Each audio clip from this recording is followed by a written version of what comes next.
Se on jo päällä. Menee jo. Siis en mä tiedä nauhoituksesta, mutta osaa hiljaa. No niin, mutta Luuska alaako nyt? Mikä? Pekka Luuska. Mä en Luuska.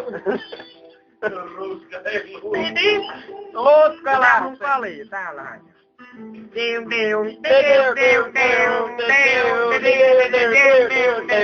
tium tium tium. Nyt alkaa halki tuhannen savusen kapakaan. Halki tuhannen savusen salongin, neiti tanssii kaselin askelin. Mulla yllä on harmaa jumperi, sain se Jouna vaimolta lahjaksi. Tämä terveinen silmää kirvelee, niin tiittelle mahtaa kun nyskäisee. Anna minulle armahduksesi, ole minulle Rafaelin enkeli. Tää on nopea. Älä heiluta mulkkua. Me ollaan aika nopeita kans. Mä ainakin sängyn pohjalla. Niin sitä on liiankin nopea, mä oon vähän kuullut.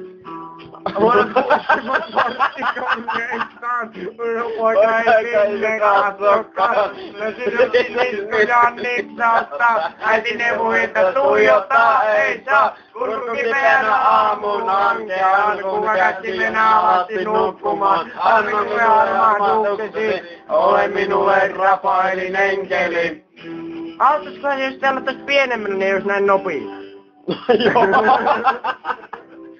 Näin siinä meni jo sanoja. Kuka laittaisi niille edes kengät pieniin jalkoihin? Viime yö veti rootaan tämän maan ja se maa on käärmeestä mustaraan. Hetihän se helpotti. Paljon paremmin pysyy mukana, kun laittaa pienemmän. No ei se varmaan nauhoituksen kuulu paljon ton musiikkia. En minä siitä tiedä, mutta laulu toivottavasti kuuluu. Tai toivottavasti ei kuulu. Tai sinne Hermokaasu ja olohuoneisiin. Krokotiileja New Yorkin viemäriin. Kuvia vielä kuvien jälkeenkin. Videotykillä suolahaamoihin. Kuka sanoi, että askel painaa jo? Olen kevyt kuin suren korento. Anna minulle armahduksesi. Ole minulle Rafaelin enkeli. Olen sinulle Rafaelin artosi. Et sä Arto, minä oon.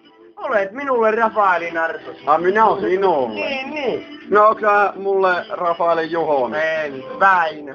Näin meidän Vittu, tää oli paska biisi,